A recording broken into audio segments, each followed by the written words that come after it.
13 years after a family buried their son with their own hands, they found him alive in another country with their wife and children. How can the dead return? This is the story that shook a whole village. Long ago, in a certain Cameroonian village, there lived a young man named Tekimbi. He was full of dreams, full of laughter, and known across the market for his sharp mind in trading spare parts. His family believed he would grow into a great man, someone who would lift their name high. One fateful morning, Tekimbi packed his small traveling bag. Inside were the documents and money he needed to buy goods from the city. As he tied the rope around his bag, his mother stood at the doorway, her face heavy with worry. "My son, please be careful on the road. I have only you. Remember to call when you arrive." Tekimbi smiled, hugging her gently. "Mama, don't worry. I will come back with enough goods to fill the shop." Those were the last words she would hear from him.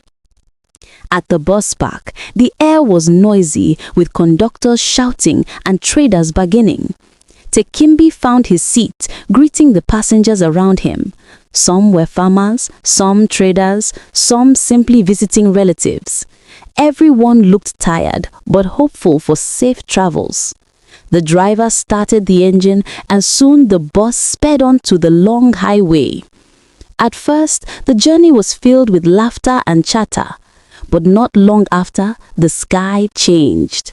Heavy clouds rolled in, and the rain poured down with anger. The road became slippery. Other vehicles slowed down, but the driver pressed harder on the accelerator. Passengers began to shift uneasily. One woman shouted, "Driver, please, slow down. The road is dangerous." But the man only hissed and kept going. Then, in one terrifying moment, a heavy-duty truck appeared from the corner. The bus swerved. Screams filled the air. The tires lost grip, and before anyone could pray, the vehicle somersaulted off the road. Metal crashed against metal, glass shattered, and then silence. By the time people gathered, Tekimbi's lifeless body was among those pulled from the wreckage. His bright future ended in seconds. Back in the village, news broke like thunder. His mother collapsed, wailing uncontrollably. His father sat in silence, his eyes empty, his heart shattered. The young man they had pinned their hopes on was gone forever. When they buried him, the cries shook the entire village. His mother clung to the coffin, begging the earth not to swallow her only son. But the soil did not listen. Sand covered the wood, and with it, all her joy. For weeks, the house was filled with sorrow. His shop remained locked. His friends whispered about how life can be so unfair. Everyone believed it was the end of Tekimbi's story. But far away, beyond borders, fate was quietly writing another chapter. After Tekimbi's burial, the village sank into quiet. The house where laughter once lived now felt like a grave itself. His mother would sit outside every evening, staring at the road as if she expected him to come walking back carrying his bag of goods. His father became a shadow of himself. Once a strong farmer, now he spent his days on a wooden stool looking into the distance, saying very little. Neighbors came to console them, but words could not mend the hole death had torn. One afternoon, Iverine, Tekimbi's younger cousin, whispered to her friend while sweeping the compound, "I still hear his voice sometimes, as if he's calling me." Her friend shivered and begged her not to say such things. But deep down, many people in the village agreed. Tekimbi's spirit felt too restless. His death had been sudden, too sharp, too unfair. The family locked his shop at the market. The iron doors rusted quickly, a sad reminder of dreams that would never be fulfilled. Traders who passed by would shake their heads, saying, "This boy was destined for greatness. Death is truly a thief." For months, his mother refused to move his belongings. His clothes still hung on the bamboo line. His sandals rested by the door, waiting for footsteps that would never return. At night, she cried into his old shirt, inhaling the faint smell of her son. Life moved on for the world outside, but inside that compound, time had stopped. Every festival, every market day, every celebration only reminded them of who was missing. No one knew that while they mourned, somewhere far across the border, Tekimbi was alive, breathing, walking, and living a life they could never imagine. Years passed, and the wound in the family's heart turned into a scar. Life never truly returned to normal, but they learned to live with the emptiness. The mother stopped crying loudly, though her eyes always looked tired, as if tears still lived inside them. Then, one evening during a market day, a traveler from Cameroon arrived in the village. He was a trader who often crossed borders to sell goods. As he sat in a small group, sharing palm wine with locals, he said something that made everyone freeze. "There is a man in Cameroon who looks exactly like your late Tekimbi. Same height, same walk, even the way he laughs." The villagers gasped. Some shouted at him to stop. "Don't joke with the dead," one elderly man warned. But the traveler lifted his hands, swearing he was not lying. "I even spoke to him. He told me his name is Kwangu, but I swear he is the very image of your son." The news spread. By the next morning, whispers had filled every corner of the village. Some people said the traveler was drunk, others believed it was Tekembi's spirit wandering in another land. When the story reached his mother, she broke down again. She beat her chest and cried, "Don't torture me with lies. My son is buried here with my own hands. I saw him lowered into the earth." But at night, when the house was quiet, she turned the rumor over and over in her mind. What if the dead had not stayed dead? What if there was truth in the whispers? His father, who had remained silent since the burial, finally spoke. He called the family together and said slowly, "We must find out. If our son lives, then what did we bury?" From that day, the family's mourning turned into confusion. They didn't know if they truly lost Tekimbi or if fate was about to open a door no one dared to believe in. The rumors refused to die. Every market day, somebody had a new story. Some swore they had seen Tekimbi with their own eyes in Cameroon. Others claimed a man called Kwangu was living happily there with a wife and children. The talk became too heavy for the family to ignore. At last, Tekimbi's uncle, Andu Hemba, decided to travel to Cameroon himself. "If this man exists," he said, "I will look him in the eyes and know if he is truly my nephew or just a stranger." The journey was long, crossing borders, passing forests and dusty roads. At last, he reached a small Cameroonian town, and there, outside a small shop, he froze. A man stood laughing with neighbors, carrying a little child on his shoulders. The laugh, the smile, even the way he rubbed his chin, it was Tekembi. But when Aundu Hemba called out his name, the man turned and frowned. "My name is Kwangu," he said in a deep voice. "I don't know who Tekembi is." Confused, the uncle stared hard at him. Everything matched. The height, the scar on his arm, even the birthmark on his neck. Yet the man's eyes held no recognition. Kwangu's wife came out carrying another child on her hip. She smiled politely at the stranger, then looked worried when she noticed the way Aundu Hemba's eyes followed her husband. That night, the uncle lay awake in his lodge, torn between belief and doubt. Had death tricked them all?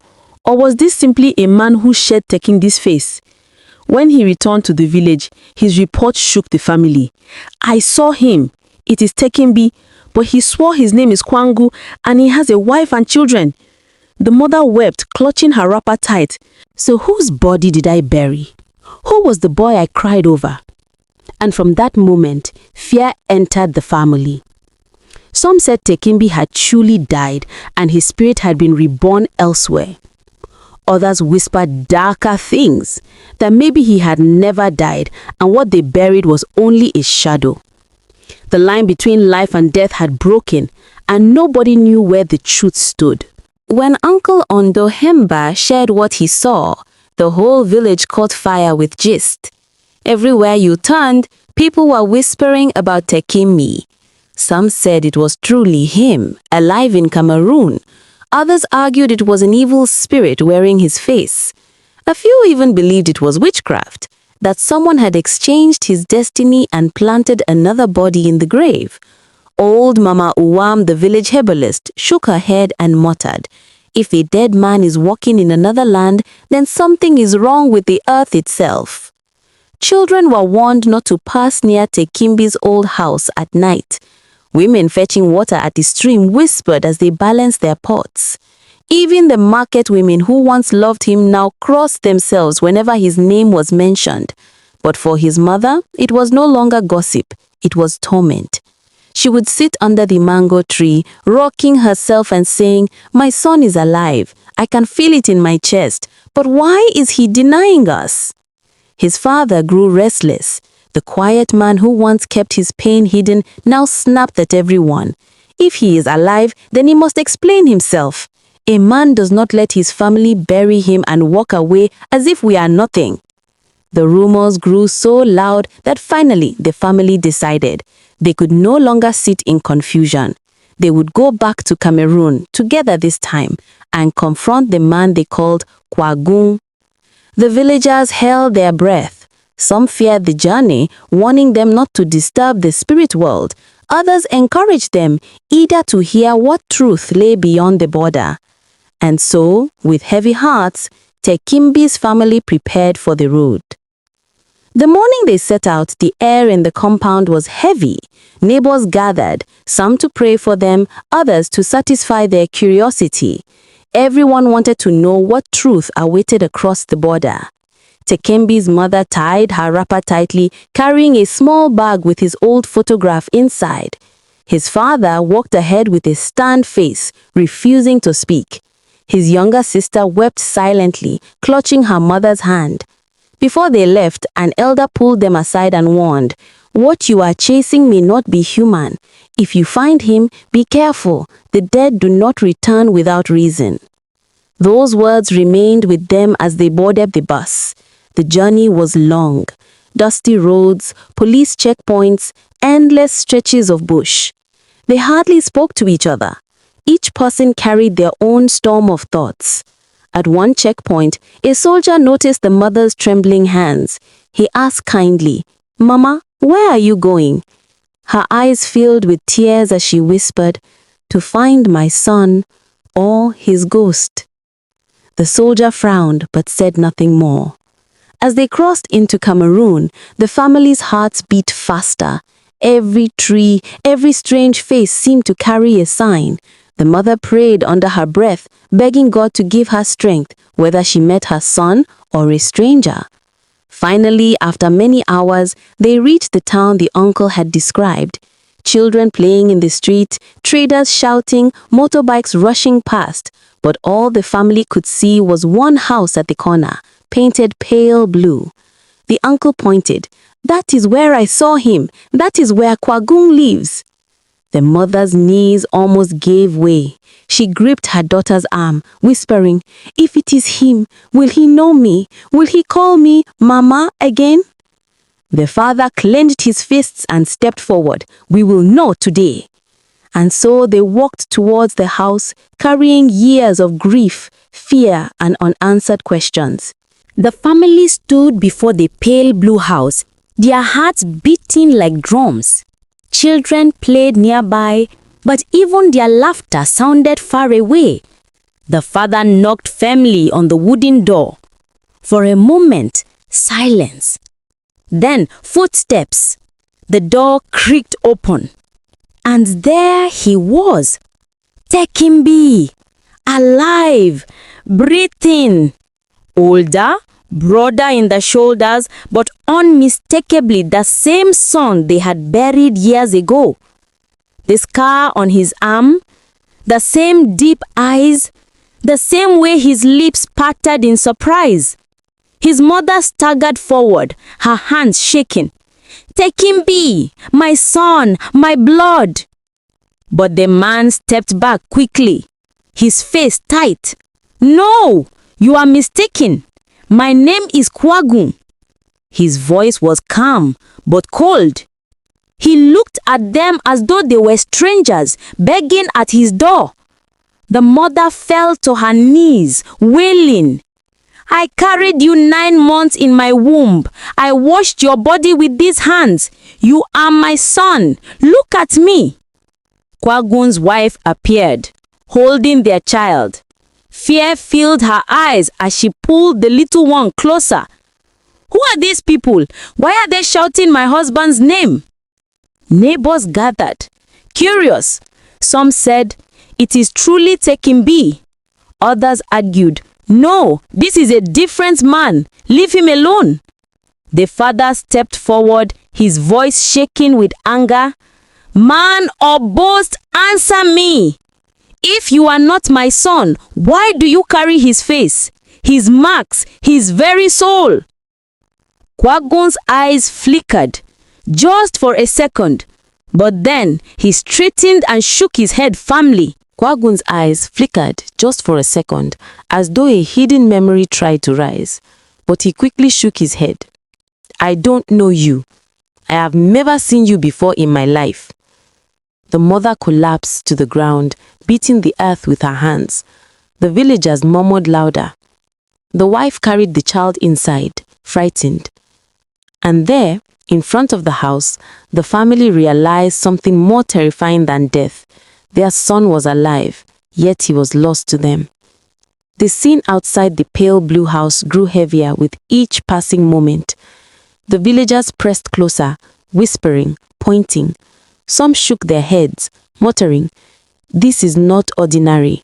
It is a spirit matter." Kwagun stood tall at his doorway, his jaw set like stone. His wife peeped nervously through the window, clutching her child as though danger was about to enter. Takimbi's mother refused to rise from the ground. Her wrapper was dusty, her knees bruised, but she did not care. "Look at my face. Even if the whole world denies it, you cannot deny your own mother." Her cries pierced the evening air, but Kwagun only shifted uncomfortably. His eyes darted to the neighbors. He didn't want them to see weakness. His father's voice thundered, "Enough of this game. If you are not my son, then show me, where did you get that scar on your arm? Who gave you that birthmark on your neck? Tell me." Kwagun's hand moved unconsciously to his neck, as if to cover the birthmark. For a second, his eyes clouded, but then he straightened and shook his head firmly. "I don't know you people. Leave my house. I am not Taking B. I am Kwagun." The neighbors gasped. Some muttered prayers under their breath. Others turned to the family, accusing them. "Why disturb this man? If your son died, let him rest. Stop chasing spirits." The mother screamed at them. "You don't know the pain of a mother. Even in a crowd of 1,000, I will know my child." Tears streamed down her face. Her daughter clung to her, sobbing. The father, trembling with rage and sorrow, looked straight into Kwagun's eyes. "You may deny us now, but truth cannot hide forever. Blood calls to blood." The crowd scattered slowly as night began to fall, but the family refused to leave. They sat outside his house, determined, broken, yet stubborn. Inside, Kwagun paced the floor restlessly. His wife touched his arm and whispered, "Why do they look at you like that? Why are you shaking?" But Kwagun had no answer, only silence, a silence heavy enough to drown the whole house.